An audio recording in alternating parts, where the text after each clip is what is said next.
मुझे तो जनाब पसीने छूट गए कि बल्लो जी आज तो मैं पकड़ा गया, आज तो जिन्नात मुझे पकड़ेंगे। एक इसी ज़माने की और मैं कहानी इससे ज़रा थोड़े से पहले के दौर की मैं भूल गया था, बचपन की सुनाता हूँ कि मैंने बताया था कि मेरे दादा मरहूम जो थे उनका डेरा होता था जंगल में। अच्छा वो अजीब था, डेरे वाली जगह थी। एक तरफ वो पीर साहबा था पहाड़ में, जो आज भी हमारी जगह में है। और वो हमारा मौक़िफ़ था कि जब हम कभी मुगल इधर आए हैं तो हमारा कुछ शहजादा इधर मर गया और उसको जंगल में उसकी कब्र बना दी है।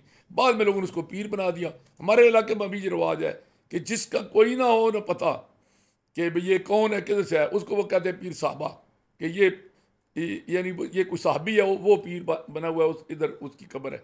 और एक नीचे था, उसको ताड़ों वाला पीर साहबा बोलते थे। तो वो वहाँ कब्र नहीं थी, लेकिन कहते जी बैठे कहीं यहाँ को पीर साहब रहे हैं। तो उसके दरमियान में कोई आधा किलोमीटर का फासला था। तो मैं एक दिन दादा मरहूम को रोटी देकर शाम को आ रहा था, और वहाँ से मैं दूध लेकर ना, तो वो चढ़दे वाला जो हमारा है ना, पाया उसको बोलते हैं, जो रास्ता होता है उसको हमारे देहात में पा बोलते हैं, उसको पा रास्ता को। वो मैं जब आ रहा था तो मेरी जो आदत है कि इधर फिर इधर फिर इधर फिर, तो मेरी शाम से पिछले अंधेरा पड़ गया।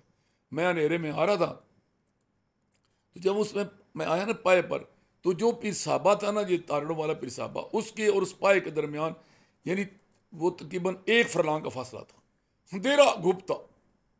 तो मैं क्या देखता हूँ कि यार उस पीर साहबे के अंदर ना लाइटें जल रही हैं, जैसे मोमबत्तियाँ जलती हैं ना, और दिए जलते हैं, और उसके अलावा ये लालटेनें जलती हैं।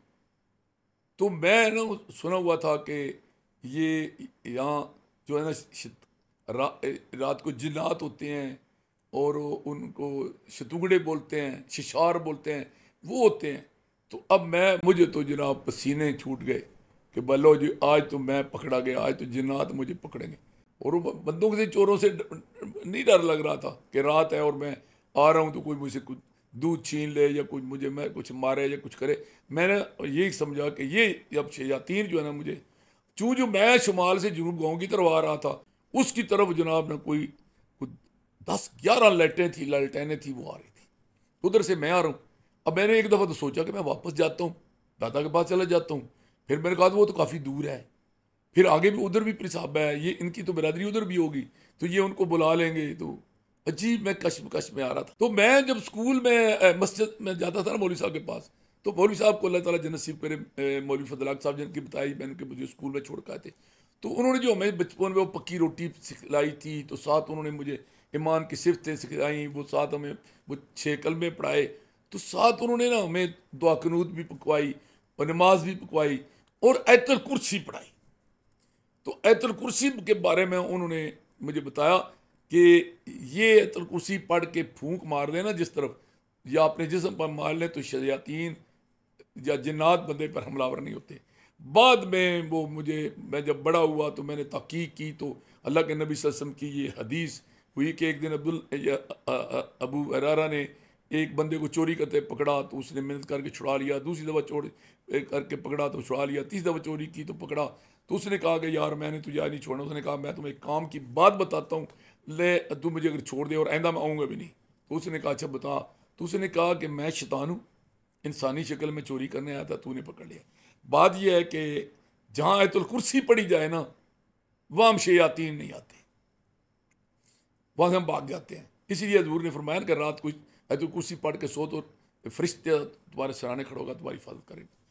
तो वो ये बाद में फिर तस्दीक हुई उस बात की जो मौलवी साहब ने मैं कहा कि शैतान भागता है इससे। उन्होंने ये पूरी हदीस नहीं सुनाई थी, उनके पास इतना इल्म नहीं था। लेकिन बाद में मैं जब बड़ा हुआ हूँ, फिर मैंने तहकीक के दीन की, तो उस बात की तायद हुई। तो उन्होंने कहा कि ये जो आयतुल कुर्सी है ना, ये पढ़ने से शयातीन जो है ना ये भाग जाते हैं। और दूसरा उन्होंने बताया था कि ला हौला वला कुव्वता, तो ये भी मैंने बाद में भी पढ़ा कि ला हौला वला कुव्वता भी इल्ला बिल्लाह भी शैतान से बचने के लिए बेहतरीन वजीफा। तो ये मुझे बात उस अल्लाह ताला की तरफ से आई। उधर से वो आ गए, उसके बन के पाए के करीब, इधर से मैं आ गया। उधर से मैं पसीने में शराबूर करीब था कि मुझसे बर्तन गिर जाता, तो मिट्टी का बर्तन था कि दूध गिर जाता। लेकिन उधर से मैंने ना वो आयतुल कुर्सी बुलंद आवाज़ से पढ़नी शुरू कर दी। तो जब मैं और उसके ला हौला वला कुव्वता पढ़ने शुरू कर दी, मैंने रुका नहीं।